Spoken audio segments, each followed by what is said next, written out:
Hello, this is Young Morpheus, or Marcus Cage, or Marcus Rage, as I'm often referred to with the political matrix. Um, this second video, which I'm releasing, is I think it's about a 20-minute snippet, plus or minus maybe about 30 minutes with all my jabbing along in this video. Hopefully you all enjoy it and decide to go and check out the full version of that clip. I believe in there Chris actually kind of alludes to the possibility of January 6th easily, like maybe 5 to 6 months before it actually occurred. So I think there's a lot of interesting things to check out in that video. Granted, it is mostly cut to dovetail on to the video I released earlier in the day. They rule the world, or something to that effect. Pretty sure you guys will be able to find it down there next to or right before, right after the live stream titled "Red Pill, Blue Pill, Clear Pill." Let me make sure I say that a second time because I just jumbled up my words a little bit, but it's red pill, blue pill, clear pill. So make sure to check out that live stream.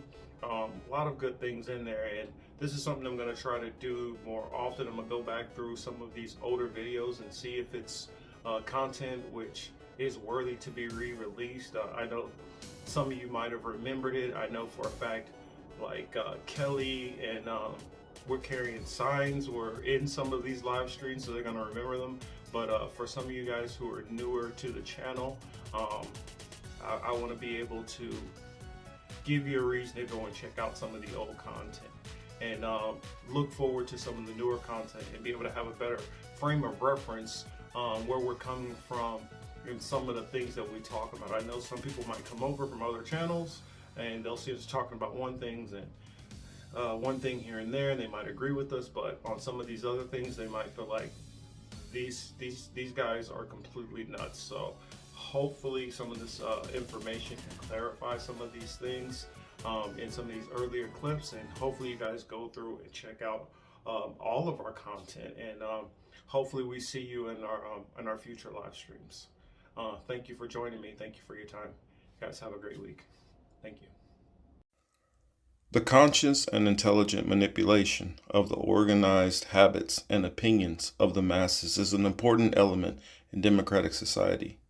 Those who manipulate this unseen mechanism of society constitute an invisible government, which is the true ruling power of our country. We are governed, our minds are molded, our tastes formed, our ideas suggested, largely by men we have never heard of. Excerpt from Propaganda by Edward L. Bernays, The Public Mind in the Making.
I'll lay out kind of a overview of the video, which I just did. And in the video, I lay out the pyramid. The first level of the pyramid being us, all of us just regular people. And then the next level, when it gets to say um, education and communication, and then the next level up to the actual organizations, which are like the nonprofits and all that stuff, and then it gets up to the CEO levels, and then it gets to the club of 300, where that's like the top CEOs, all like Masons, and and then that gets like kind of intermixed. Some of these people overlap within the 300, and some of them are within the 33rd level Masons, which some of them are, they study Masonry their whole life, whichever chapter it may be, or some of the wealthy CEOs and athletes and whatever, they're initiated into Masonry through the quick pass, which I've heard from a couple of 32-degree Masons that if you go through all the rituals and you pay a certain amount of money or donate this or whatever, you can go through and jump all the way up to 32nd. And so right after that, you're allowed to, be a 33rd. So then on to the next level, you have the Council of 13. And that's the kind of lost royal bloodlines that have kind of worked in through religion and politics and all of these different aspects and different levels of control, not necessarily being the elected official or presidents or prime ministers, but always being next to that person. And then I put in a little bit about just some of the donors, some of the top donors on both sides that need to be looked at, And so I throw out some of just a random bunch of names.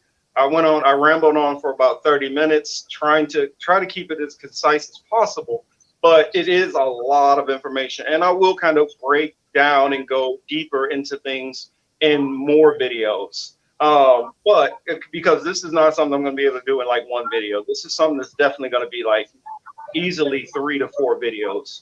And then eventually it'll get into some other areas. So, you have the Bilderberg meetings, and then you have, what is that other big one? Davos, and you have all these different things that they have.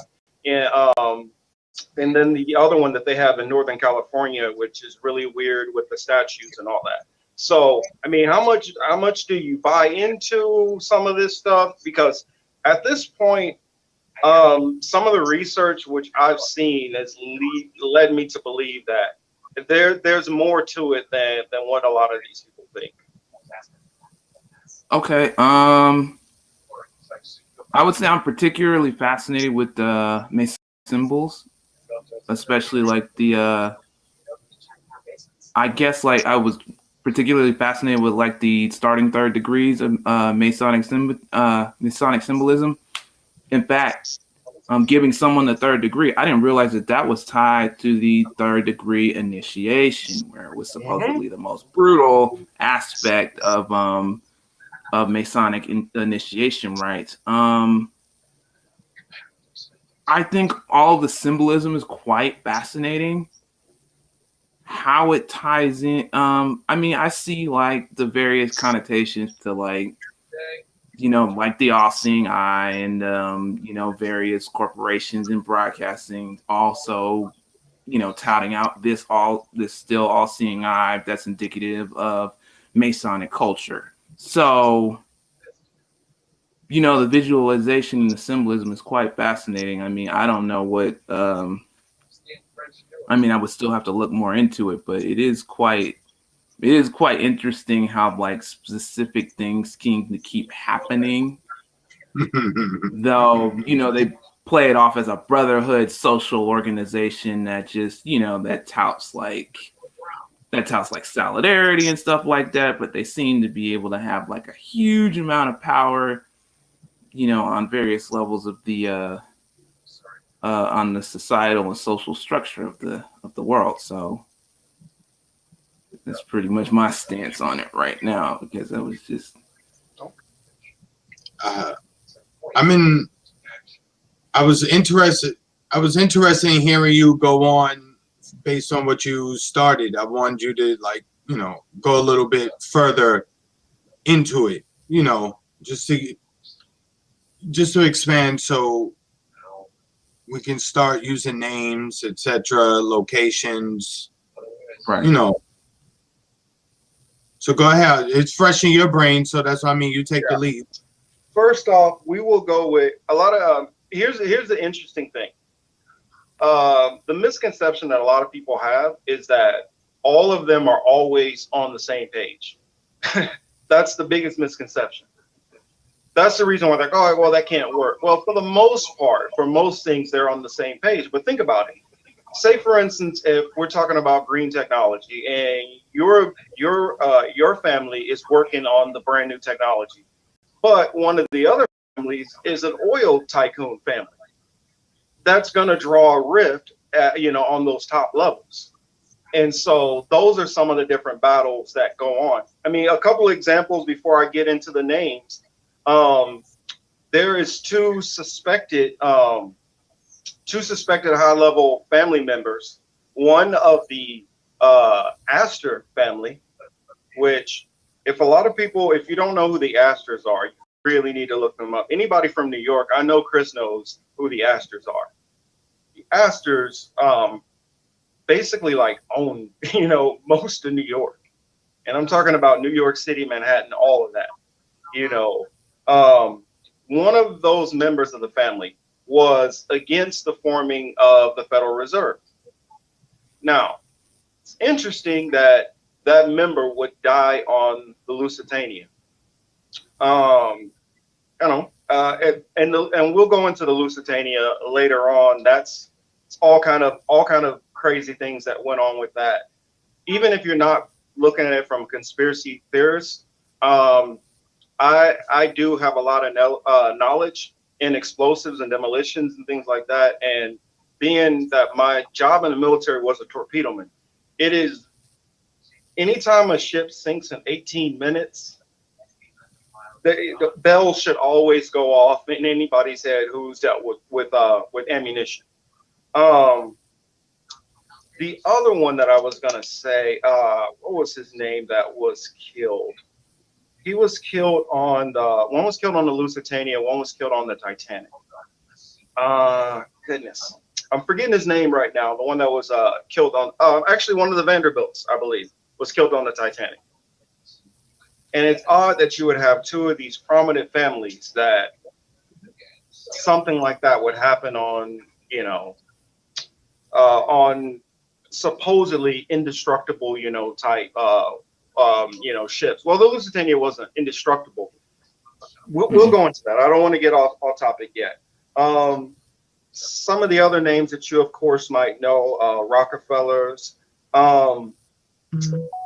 some very religious people, they might know about the Merovingian line.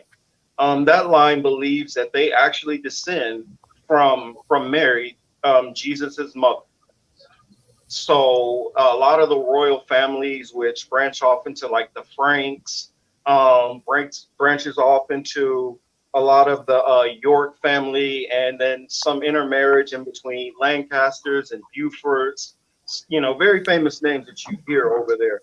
The Lee family, that comes from the Tang Dynasty, they actually created gunpowder. So these people have a copyright on gunpowder, basically. And then open up the later on, the Lee family opened up the South Asian Bank. I might be getting the name a little mixed up, but they opened up that bank, and that's the bank which basically westernized China and Japan, which led to a lot of the colonization that happened. Let's see, some of the other families which are a little lesser known. The names are familiar because there's tons of people who have that same name, and it's just a big family, so you don't even know if they're even connected or know the people on the top levels. But Collins, which that goes from like Michael Collins, and anybody who's like Irish would know about the history of Michael Collins, the freedom fighter in Ireland, who founded the IRA. He also founded the Revolutionary Irish Republic, which that's a whole nother, all those things to get into also. Um, um, I believe also that they were married in or distant relation to like Churchill or something weird like that. And then Churchill is also related to, what is it, like the Cavendish family, which they're related to the Right. Kennedys. And then you start seeing like a lot of these families are all just all tied in. You know, you have like the Romanovs, which were kind of part of the family, and then they got at odds with the Rothschilds, you know, back around, the Civil War days. Because what a lot of people don't know is the Tsar of Russia actually sent ships over to help the North. And at that time, they were back in slavery. So, that pushed a rift. Um, and then what a lot of people don't know, they know the Kennedy name, but they don't realize how far back the Kennedys actually go.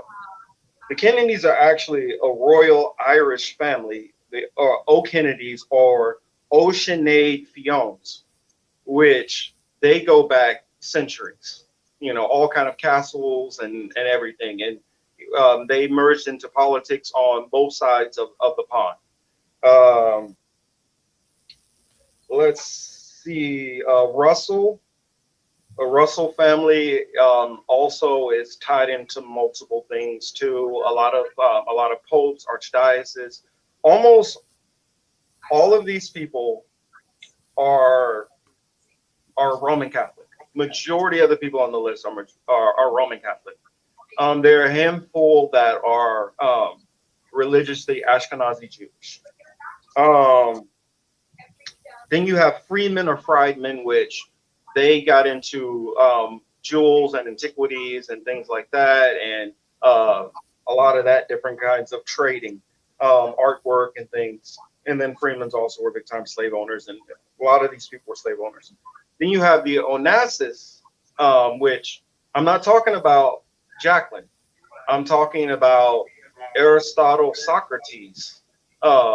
He was he's the patriarch of that family and built most of their money through shipping and trading, mostly in tobacco, and then eventually into oil with one of his close friends and business partners in the Saud family, which was trafficking in oil, also back through the royal families. So it gets, and then you also have, once you get below that level, a lot of the underlings are families that were very powerful but kind of lost, I guess, or maybe just never got into that level or were not permitted for some reason. The Carnegies, Morgans, you have the Adelsons, Kochs, Waltons. They're integral, but they're not on the top levels. They're not making the big decisions. So they have a certain amount of leeway. And it's like on each level, you have a certain amount of control to do certain things. But then there's a check. And that check always goes back to whoever is running the banks and whoever the country is borrowing from. And so, I mean, think of it on a basic scale. If you need to work to stay in your home, your boss kind of has a certain amount of leverage and control. So you only have a certain amount of leeway. And that's the same thing. The person who controls the money controls the decisions. And half of these families do actually control banking industries. It's not just the Rothschilds like a lot of people would think. The Rothschilds actually have diversified a lot of their, they don't do a lot of hands-on with the Federal Reserves and stuff anymore. They actually have more of their money into their wineries, which are the most expensive wine that you'll find in the world. So it gets crazy. Oh, and I forgot one thing to say about the Merovingian line. That branches off from Clovis, which turns into Louis, where you hear a lot of people's surnames Louis, which it goes from all the Louis, the this, the Louis, the that. And then in there, I go through just some of the top donors to political parties of just 2020. And if you look back on these people, you'll see they've been the same top donors for, 10, 20, 30 years. So it's the same players, but there's, going into what you're talking about, the intra-party fighting amongst the elite. I think it's on display now, right? We see there's clearly a battle that is happening right now. They look to be between the neocons, neoliberals, whoever's running them seem to have organized them behind like the Lincoln Project stuff. They keep talking about this election and what they're going to do. So you can see that's one half of a power. There's clearly a power struggle inside in the family, and it's well, yes and no. Yes and no. Okay. You think it's part fighting, part pro wrestling, Marcus? Basically. Oh my goodness. oh my. What I've just saw in the past probably week has been just like, what? When you start seeing the ties to, I'll give you one name. Wilbur Ross. Okay. Wilbur Ross is completely part of the system. He's a control valve. And there's a couple other ones. I won't say names on this one just yet, but there are a couple other check valves where, remember when Trump was talking about, I want to pull the troops out of here. They let him move them. That was like the middle ground. We'll let you move them. You're not moving them out. Mm-hmm. And so they give a certain degree of latitude. Now, in all honesty, most of them, even though they pretend that they're really more for the right wing and more evangelical side, most of them are really like, as far as like social issues, they don't care about anything. It's all about the dollar. As long as they can fulfill, certain, let's just call it what it is, Zionist goals and wishes. And if you, I guess I'll elaborate on that a little bit. For those who don't know what I'm talking about, this is going to hint onto later video, which I'm going to completely expand on. But this whole thing is, you don't have to believe in religion, but if you don't understand religion, you won't understand what's happening. If you think about it, if you live in a house and everybody in there who controls everything has a certain way that they say everything is going to be done, even if nobody else believes it, you don't have a choice but to follow that script, right? Well, these people who are controlling a lot of this have very deeply, I guess I'll say spiritual, because I don't really want to call it religious, but they believe in a prophecy, and it's a religious prophecy. And so those who don't believe in religion, I understand this is going to go into like mumbo jumbo land for a minute, but just bear with me. These people do believe in these certain things and end time prophecies. And I'll go into what I've learned about what they believe, because most of the Masons don't know. And I see they say the Masons are now called Chamber of Commerce. No, Chamber of Commerce is just a portion. They're still called the Masons. They because there's certain rituals that has to be done, and that goes into this religious belief that they're trying to foster within their flock. You don't find out till you get to the top levels what it's all about. But many people could be Masons for 30, 40 years and really never know what it's about at the top levels, because they don't let you know until they are certain you are going to be game.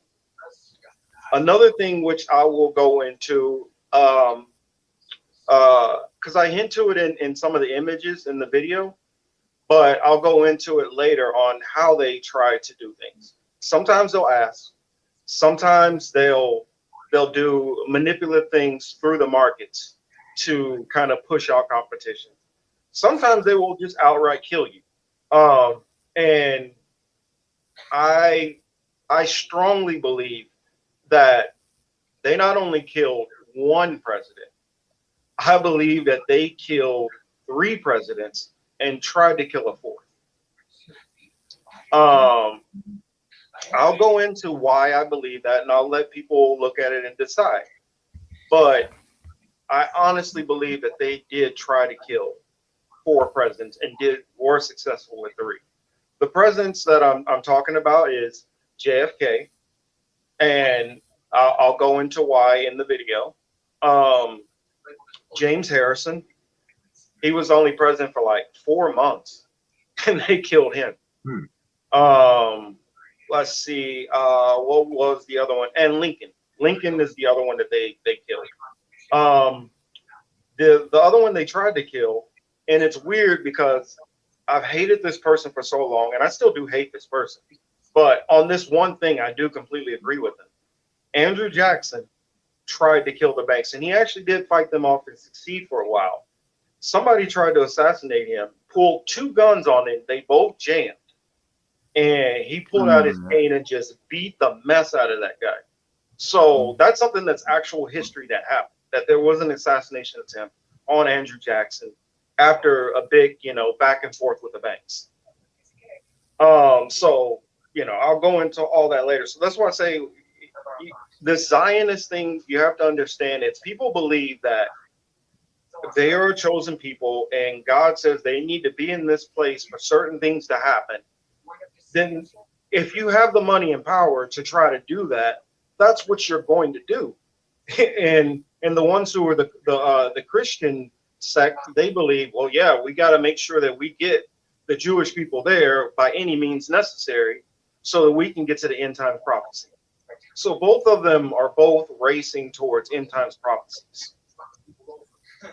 I know that might sound crazy to some people, but that's what's going on. I'll go into detail why I believe that, and I'll go into detail why I believe almost every single war that we've had has actually had a religious aspect that has been hidden from us the whole entire time.